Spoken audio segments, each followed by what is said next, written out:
जय माता दी। नमस्कार दोस्तों, स्वागत है आप सभी का हमारे YouTube चैनल पर।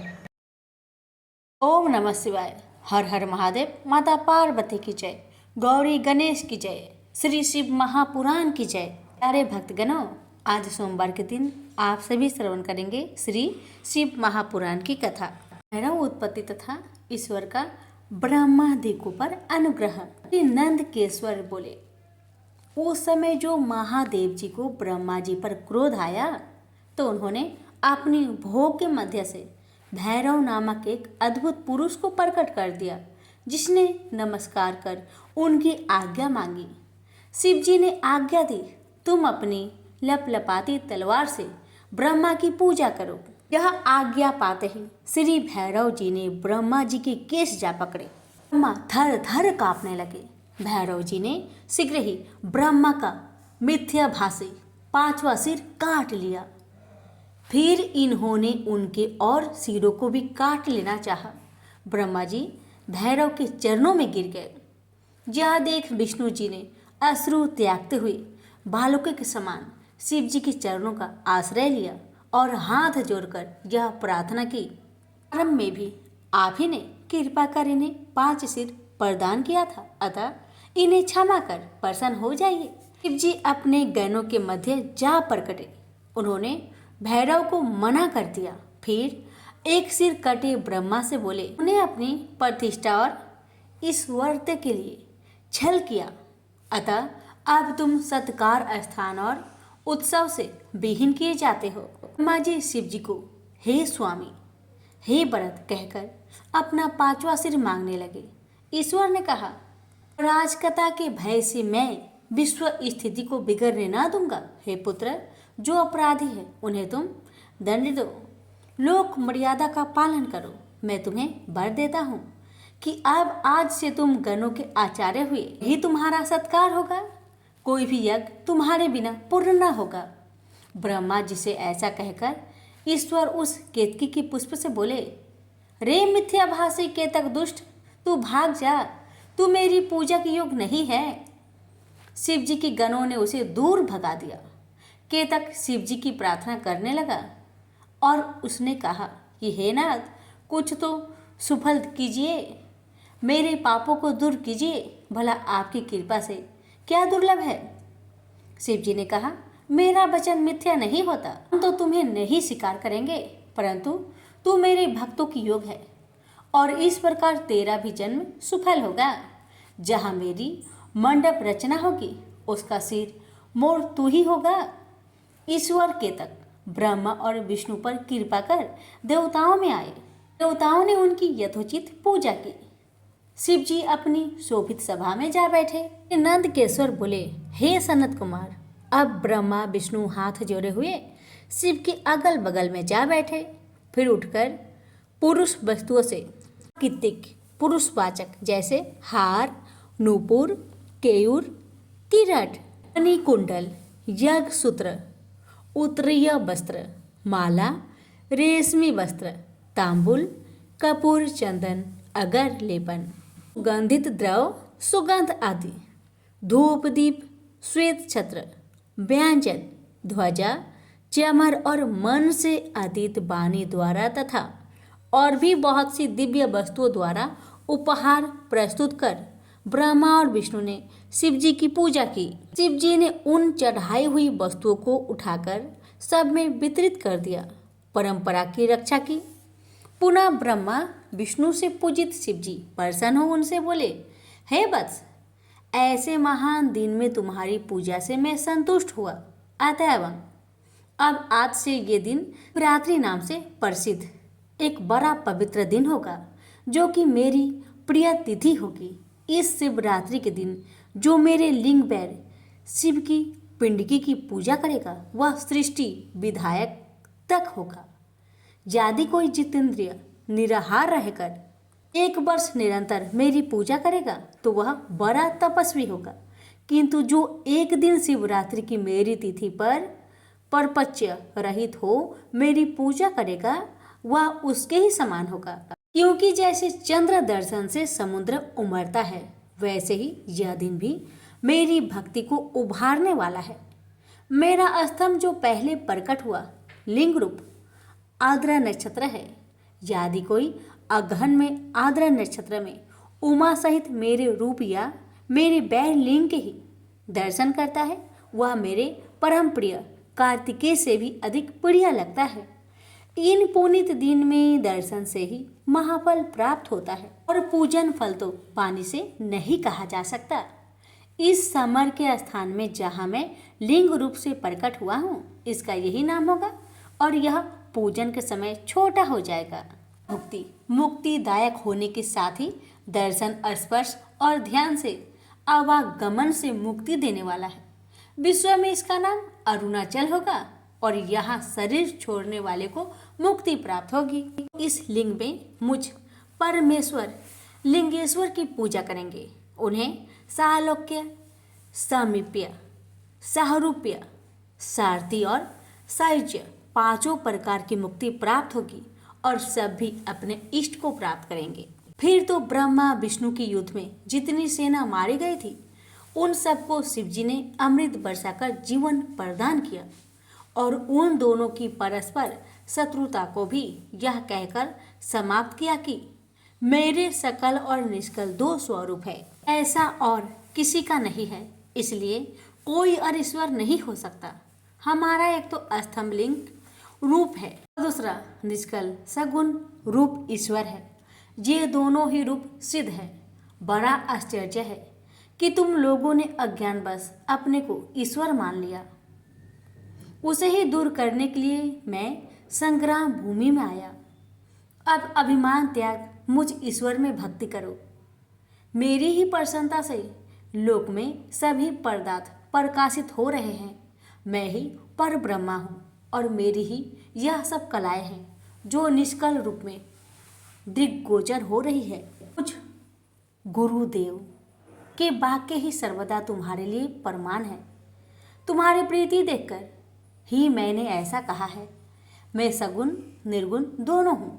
ये सब कुछ मेरा और ब्रह्म ज्ञान देने के लिए ही है। मैं निष्कल रूप में प्रकट हुआ हूँ। मेरा यह निष्कलत्व स्तंभ ही ब्रह्मा का बोध कराएगा, जिससे मेरा आत्मिक संबंध है। लिंग के अभेद में यह नित्य ही पूजनीय है। जो मेरे इस लिंग की रूप की स्थापना करता है, वहाँ मैं अप्रतिष्ठित भी प्रतिष्ठित रूप से रहता हूँ। मेरा लिंग रूप प्रधान और बैर रूप गौण है। बैर में स्थान की क्षेत्रता नहीं है और लिंग में स्थान की क्षेत्रता है। यह सुनकर ब्रह्मा और विष्णु जी ने कहा, हे प्रभु, सर्ग आदि पंच कृत्य क्या है? इसका लक्षण मुझे सुनाइए। श्री शिव जी बोले, मेरे सारे कार्य ज्ञान ग्रह है। तथापि सुनो हे ब्राह्मण, हे वैष्णव, सृष्टि, स्थिति, संहार, तिरोभाव, अनुग्रह, ये मेरे पांच कृत्य जगत में नित्य सिद्ध है। इसमें संसार के आरंभ का नाम सग्र, उसके रखने का नाम दूसरा स्थिति, नष्ट का तीन संहार, चौथा आदल बदल, उत्क्रम, तिरोभाव और संसार या सर्ग से मुक्त होने का नाम पांच अनुग्रह है। यही मेरा पंचकृत्य है। इन्हीं कर्मों के द्वारा मैं संसार का संचालन करता हूँ और इसमें जो सर्वदा मुझ में स्थित रहता है वह मुक्त है। इस पंचकृत्य को चलाने के लिए मेरे पांच मुख है। चारों दिशाओं में मैं चार और चार मुखों के मध्य में पांचवा मुख है, जिसे विद्वान जानते हैं। हे वत्सो, तुम दोनों अपनी तपस्या से एक सृष्टि और दो स्थिति, इन दो कृत्यों को प्राप्त किया है। ऐसे ही रुद्र और महेश ने भी संहरण और तिरोभाव ये दोनों कृत्य प्राप्त किए हैं, परंतु अनुग्रह नाम वाला पांचवा कृत्य कोई भी नहीं पा सका और अति प्राचीन होने से तुम दोनों अपने उस कर्म को भूल गए। परंतु रुद्र और महेश नहीं भूले। तब तुम्हारे भूलने से सृष्टि की स्थिति के लिए रूप, यश, कृत्य, वाहन तथा आयुधादि सबको मुझे अपने योग संग्रह करना पड़ा, क्योंकि तुम में मूढ़ता आ गई और महेश ने दान और रूप दोनों का संरक्षण किया।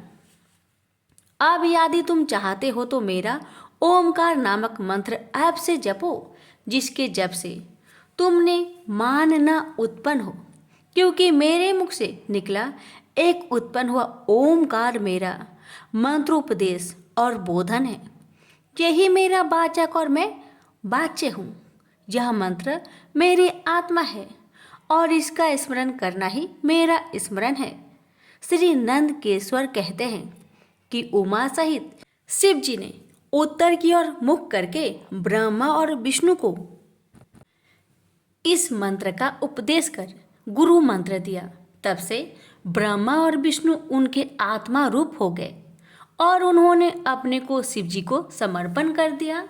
तब ब्रह्मा और विष्णु ने देवादिदेव महादेव जी से हाथ जोड़कर कहा, हे सर्वेश, आपको नमस्कार है। हे संसार के रचयिता, हे पांच मुख देने वाले, आपको प्रणाम है।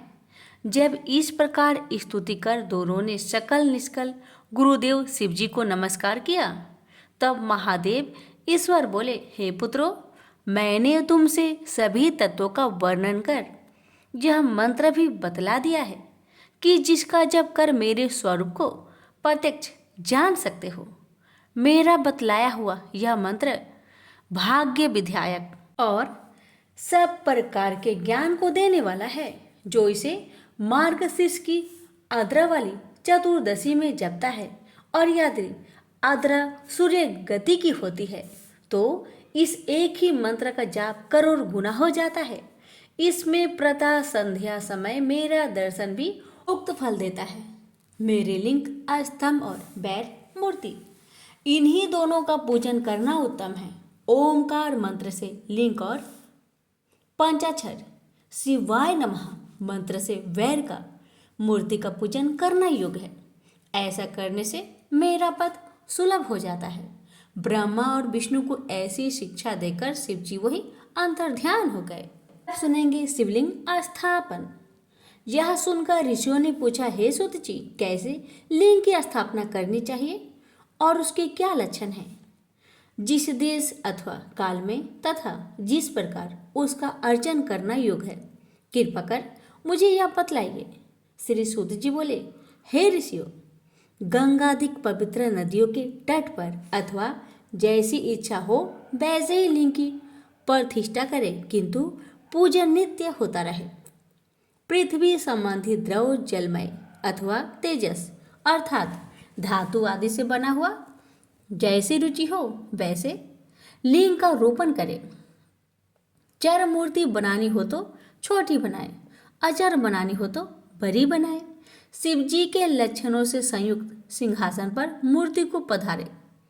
मिट्टी, पत्थर और लोहा आदि के साँचे से इन्हें धातुओं का 12 आंगुल का लिंग उत्तम होता है। यदि इससे न्यून होगा तो न्यून फल देगा। अधिक आंगुल होने से कुछ दोष भी नहीं है। लिंग या बैर मूर्ति दोनों ही पूजा शिव पद को देने वाली है। लिंग का स्थावर जंगम, यह भी 2 रूप है। स्थावर लिंग तरु, गुल्म, लता आदि है और जंगम लिंग कृमि, कीट आदि है।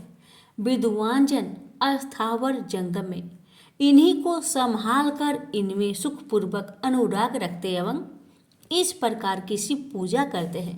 तथा कोई भक्त श्री शिव जी की गोद में श्री उमा यानी पार्वती जी को बैठाकर उन भगवान की पूजा करते हैं और इस प्रकार के महालिंग की स्थापना कर उनको अनेक प्रकार से पूजते हैं।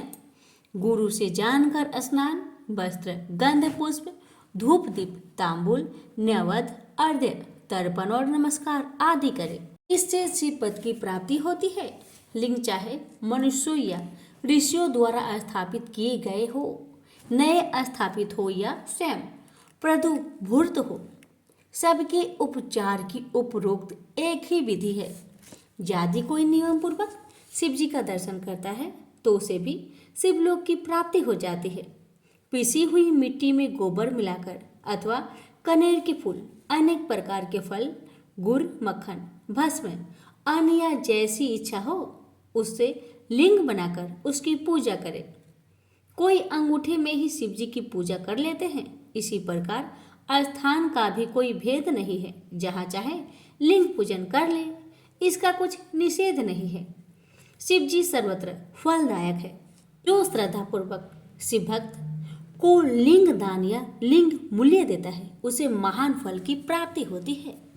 जो नित्य 10,000 प्रणव का जप करता है अथवा प्रातः संध्या दोनों समय जो 1,000 जप करे तो उसे शिव पद की प्राप्ति हो। ब्राह्मण को पंचाक्षर शिवाय नमः के जप में प्रणव लगाना चाहिए तथा फल की प्राप्ति के लिए गुरु से दीक्षा पूर्वक मंत्र लेना योग है। गुरु ज्ञानी होना चाहिए और उसमें भी ब्राह्मण होना योग है। ब्राह्मण को नमः शब्द पहले बोलना या लगाना चाहिए। अन्य वर्ण मंत्रों में नमः शब्द कहे। स्त्रियां यथा विधि अंत में नमः शब्द लगाए। ब्राह्मण की स्त्री नमः पहले लगाए। जो इस प्रकार 5 करोड़ मंत्र जपे वह सदा शिव के समान हो जाए। 1, 2, 3, 4 करोड़ जपे तो ब्रह्मादिकों का पद पाए। यदि इस प्रकार जप और पूजा का क्रम चलाए तो नित्य 1-2 ब्राह्मणों को भोजन कराए। यदि कोई ब्राह्मण नित्य प्राय 1008 गायत्री का जाप करे, यह नित्य वेद मंत्र सूक्त को जपे तो वह शिव पद को पाए। इसके अतिरिक्त और भी बड़े बड़े मंत्र हैं कि जिनके जपने और वेद का पारायण करने से शिव पद की प्राप्ति होती है। मंत्रों में जो मंत्र अपने को प्रिय लगे उसे ही जपे। यदि कोई ओम इस मंत्र को 1000 बार जपे तो उसके सब मनोरथ पूर्ण हो। विद्वान को चाहिए कि वह आमरण शिव क्षेत्र में निवास करे। जहाँ कहीं मनुष्य द्वारा लिंग पधराय होता है वहाँ 100 हाथ तक पुण्य क्षेत्र होता है। वहाँ जो भी पुण्य कर्म किया जाता है उसका 100 गुना फल मिलता है। और जहाँ ऋषियों ने लिंग पधराया हो वहाँ जाकर हाथ तक और जो लिंग स्वयं निकले होते हैं वहाँ पर 4000 हाथ की दूरी तक शिव क्षेत्र माना जाता है। उसका पुण्य भी वैसा ही उतना ही अधिक होता है। कवियों का कहना है कि ऐसे पुण्य क्षेत्र में कुआं, बावली, तालाब और तलाई आदि का होना आवश्यक है। उसे शिव गंगा कहते हैं। ऐसे स्थान में दान जप करना सर्वथा ही कल्याणप्रद है।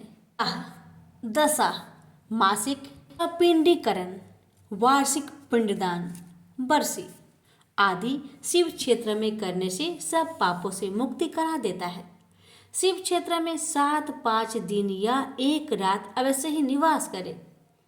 वर्णानुसार इसका भी उत्तम फल प्राप्त होता है। सकाम से तुरंत सिद्धि और निष्काम से शिव पद की प्राप्ति होती है। विशेषकर कलयुग में तो और भी सरल है। इतना सुनकर ऋषियों ने कहा, हे सुत जी, आप हमें ऐसे ही सभी पुण्य क्षेत्रों का वर्णन संक्षेप में सुनाइए कि जिसका सभी स्त्री पुरुष आश्रय लेकर शिव पद को प्राप्त करते हैं। हे योगियों में श्रेष्ठ, इन क्षेत्रों का आगमन कैसे हुआ ये भी हमें सुनाइए। सूत जी ने कहा, हे ऋषियों, क्षेत्रों का आगमन जैसे हुआ वह सब श्रद्धा सहित सुनिए। शिव क्षेत्र विवेचन। शिव जी बोले, हे बुद्धिमान ऋषियों, मुक्तिदायक शिव क्षेत्रों को सुनिए। गहन वनों और पर्वतों से युक्त इस भूमि का 50 करोड़ एक ऐसा विस्तार है कि जिस पर इस विस्तृत जगत में इसके निवासियों के कल्याणार्थ जहाँ तहाँ श्री शंभु भगवान ने कृपा कर अपने क्षेत्रों की कल्पना की है। इसके अतिरिक्त ऋषियों और देवताओं के ग्रहण और परिग्रहण से लोकार्थ स्वयं भी प्रकट हुए अनेक ऐसे क्षेत्र हैं कि जिनमें सर्वदा स्नान, दान और जप आदि करना योग है और न करने से दुख, दरिद्र तथा गूंगेपन का विकार मनुष्य को घेर लेता है। अहो, ऐसे भारतवर्ष में प्राण विसर्जन करने वाला मनुष्य ब्रह्मलोक को प्राप्त कर पुनः मनुष्य योनि को प्राप्त करता है।